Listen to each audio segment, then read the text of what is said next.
Hello बच्चों, कैसे हो आप लोग। स्वागत है आप लोगों का हमारे यूट्यूब चैनल कौन से सिग्मा में। हम पढ़ रहे हैं 11th क्लास की अकाउंटेंसी। 11th क्लास की अकाउंटेंसी में जो चैप्टर आज पढ़ाएंगे हम वो पढ़ाएंगे आपको जर्नल के बारे में। मैं थोड़ा सा बता दूँ कि थोड़ा सा बेसिक बताऊँ, उसके बाद से मैं आपको नोट्स करवाऊँ। तो मैं आपको बता दूँ कि जैसे आप स्कूल जाते हैं और स्कूल में आप सारी किताबें, सारी कॉपियाँ जो हैं वो लेके नहीं जाते हैं।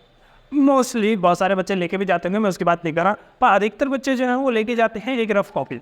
और यदि आप सारी कॉपियाँ लेके भी जाते हैं तो आप जो है मुख्य चीज़ें जो हैं वो नोट करते हैं किसके अंदर, रफ कॉपी में। आप जो टीचर करवा रहे होते हैं उसे फेयर कॉपी में उसी time at the time note नहीं करते, तो उसे सबसे पहले जो कहाँ नोट करते हैं, एक रफ कॉपी जो आप लेके जाते हैं उसके अंदर। यानी वो प्राइमरी कॉपी है, आपकी प्राइमरी बुक ऑफ एंट्री है, जिसके अंदर आपने वो सबसे पहले नोट किया। यानी जो भी आपको पढ़ाया गया, जो भी आपके सामने हुआ, उसको आपने उसके अंदर नोट किया। अब उस एंट्री, उस बुक ऑफ एंट्री से जिसमें आपने सबसे पहले नोट किया, उसे प्राइमरी बुक ऑफ एंट्री कहेंगे। उस प्राइमरी बुक ऑफ एंट्री से आप जो है ट्रांजेक्शन्स को मेन बुक में नोट करते हो, यानी फेयर कॉपियों में रजिस्टर करते हो, फेयर कॉपियों में नोट करते हो। जब आप इन्हें फेयर कॉपियों में नोट करते हो तो तब इसे कहा जाएगा कि ये लेजर पोस्टिंग हो रही है। अकाउंट्स की भाषा में इसे क्या कहा जाएगा, लेजर पोस्टिंग होता है। सेम उसी प्रकार से हम अकाउंटिंग में भी करते हैं। हम क्या करते हैं, जब कोई ट्रांजैक्शन हो रहा होता है तो ट्रांजैक्शंस के लिए उसी टाइम हम नोट करने के लिए लेजर बुक नहीं खोलते हैं। तो क्या करते हैं, हम सबसे पहले एक कॉपी रखते हैं हम, जिसको हम कहते हैं जर्नल बुक, जो प्राइमरी बुक ऑफ एंट्री होती है। उसके अंदर उस ट्रांजैक्शन को नोट कर लेते हैं। उस ट्रांजैक्शन में हम ये लिख देते हैं कि भाई ये अकाउंट डेबिट होगा और ये अकाउंट क्रेडिट होगा। अब उस जनरल एंट्री के बेसिस पे हम लेजर पोस्टिंग करते हैं, यानी जो अकाउंट डेबिट होगा, जो अकाउंट क्रेडिट होगा, उसके अंदर उसकी पोस्टिंग की जाती है। ठीक है, चलिए यही बातें मैं आपको लिखवा देता हूँ। That good your song like that? Journalist He doesn't know the house. Yeah. Primary book of entry where Here. You know we transaction, financial transaction लिखेंगे फाइल ट्रांजैक्शन में। Financial transaction is very first recorded. Well, It shows that which account, it shows which account will be debited and which will be it is not more. credited. तो हमें ये book बताता है कि कौन सा account हमें डेबिट करना है और कौन सा अकाउंट हमें क्रेडिट करना है। It is based on I still can't do that. And then we come all night. rules of debit and credit. It. We did anything out to that. How? We didn't get out. And Lord. सही। तो इसका format कैसे बनता है मैं बता देता हूँ। सबसे पहले आप लिखते हैं इन द बुक्स ऑफ, जो भी कंपनी का नाम है, फिर आप लिखेंगे जर्नल एंट्री,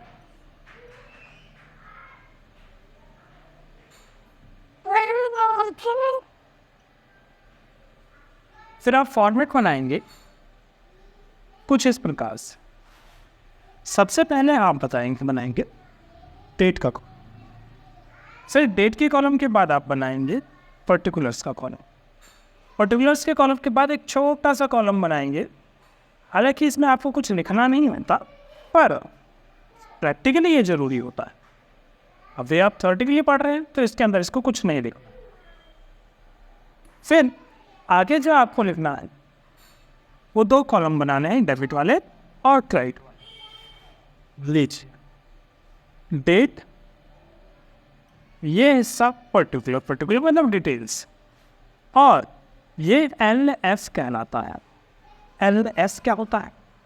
LS का मतलब होता है लेजर फोलियो। लेजर फोलियो होता क्या? लेजर फोलियो का मतलब है लेजर का पेज नंबर। ये क्या बात हुई? देखिए भाई, ये बात जो भी है वो मैं आपको अभी समझा भी दूँ तो समझ में नहीं आएगा, तो इसलिए आप इतना ध्यान रखिए कि लेजर फोलियो लेजर का पेज नंबर बताता है। मतलब रेफरेंस है भाई, एक प्रकार से। आपने रफ कॉपी में पेज नंबर लिख दिया फेयर कॉपी का, और फेयर कॉपी के पेज नंबर में लिख दिया रफ कॉपी का, तो ये रफ कॉपी एक प्रकार से जनरल, इसके अंदर आपने वो पेज लिखना है जहाँ वो फेयर कॉपी में आपने उतारा है, ठीक है। तो ये आपका हो गया लेजर फोलियो। अब बात करते हैं हम डेबिट अमाउंट की। रुपीज में क्रेडिट अमाउंट रुपीज, ठीक। तो ये है आपका प्रॉपर फॉर्मेट में एक छोटा सा जनरल एंट्री करके दिखाने की कोशिश करता हूँ ताकि आपको समझ में आए। जैसे मान के चलिए business started And I measure the the cutting we also. With cash rupees 1 lakh. तो 1 लाख रुपए से आपने धंधा स्टार्ट किया। 1 लाख रुपए से यदि आपने धंधा स्टार्ट किया तो आपको देखना पड़ेगा इफेक्ट कहाँ कहाँ पड़ रहा है। तो यदि आपको अकाउंटिंग इक्वेशन याद हो तो इफेक्ट कैश के इसका बिजनेस स्टार्ट का 2 जगह पड़ता है, एक कैश के अंदर और दूसरा कैपिटल के अंदर। यदि कैश लाया गया है तो बिजनेस में, तो कैश में इफेक्ट पड़ेगा और कैपिटल में इफेक्ट पड़ेगा। हो क्या रहा है, कैश बढ़ रहा है और कैपिटल भी बढ़ रहा है। तो यदि हम rules of debit and credit की बात करें तो जब कैश बढ़ता है तो डेबिट होता है और कैपिटल बढ़ता है तो क्रेडिट होता है। तो इसीलिए हम यहाँ कुछ ऐसे लिखेंगे, कैश अकाउंट डेबिट। यहाँ डेट लिखा जाएगा से ये जो है वो 1 अप्रैल 2023 की बात की गई, तो आप यहाँ 2023 1 अप्रैल लिख सकते हैं। डेट का कोई प्रॉपर फॉर्मेट नहीं है, कैसे भी लिख रहे हैं। तो कुछ लोग कहते हैं कि मैं डेट ऐसे ही लिखना चाहिए, नहीं जरूरी है, कैसे भी लिख। तो कैश अकाउंट डेबिट और क्रेडिट किसको करना पड़ेगा, कैपिटल को, क्योंकि कैपिटल जो है वो बढ़ने पे क्रेडिट किया आप, कैपिटल अकाउंट क्रेडिट। पर ध्यान देना, मैंने कैपिटल के साथ क्रेडिट नहीं लिखा। जैसे कैश के साथ डेबिट लिखा है वैसे कैपिटल के साथ मैंने क्रेडिट नहीं लिखा है। क्यों नहीं लिखा है कैश के साथ डेबिट और कैपिटल के साथ क्रेडिट क्यों नहीं लिखा? क्योंकि क्रेडिट वाले के साथ क्रेडिट लिखने की जरूरत नहीं पड़ती है। हाँ नहीं, हम लिख लेंगे तो लिख लो मर्जी आपकी, बट क्रेडिट वाले के साथ आप सिर्फ 2 लगा देते हैं तो इट मीन्स ही वो क्रेडिट है। चल हाँ जी, अब जो क्रेडिट वाला आइटम है वो आप थोड़ा सा डेबिट वाले से दूर लिखेंगे, थोड़ा सा डेबिट वाले से दूर लिखेंगे। नहीं, हम तो बराबर में लिखेंगे। लिख लो, कोई नहीं कहता, कोई नहीं रोक रहा, बराबर में लिखो आप, तो कोई नहीं रोकना भाई, कोई दिक्कत नहीं है। तो पहचानने के लिए, फॉर्मेटिंग अच्छी करने के लिए, रिप्रेजेंटेशन अच्छा करने के लिए हम क्रेडिट वाला थोड़ा सा दूर लिखते हैं। ऐसा कोई रूल नहीं है दूर लिखना, रूल नहीं है, रिप्रेजेंटेशन।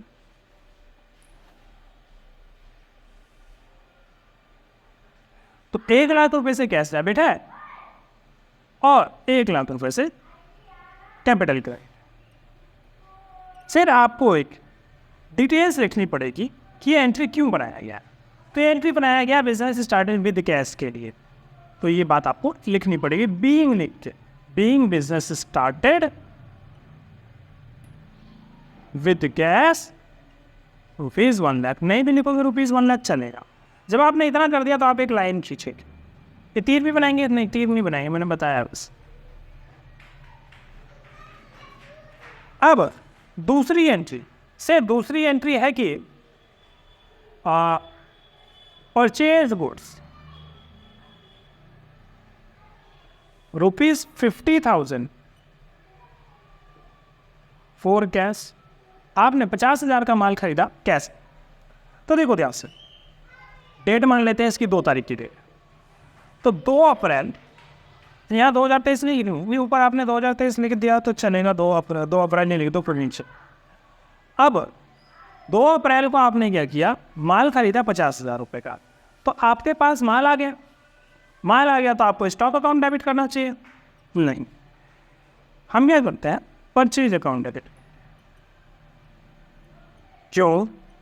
क्योंकि हम स्टॉक को, यानी गुड्स को असेट्स नहीं मानते, खर्चा मानते। जो खरीदा गया वो खर्चा। तो जब खर्चे बढ़ते हैं तो डेबिट होते हैं, तो इसीलिए परचेज अकाउंट डेबिट। और गया क्या है आपके पास से? कैश। तो कैश कम हो गया तो इसलिए cash credit. Being goods purchased for cash. फिर आप एक लाइन खींचते, लाइन खींचना जरूरी है। आप देखो कितना सुंदर लग रहा है लाइन खींचने से, तो लाइन खींचना जरूरी है।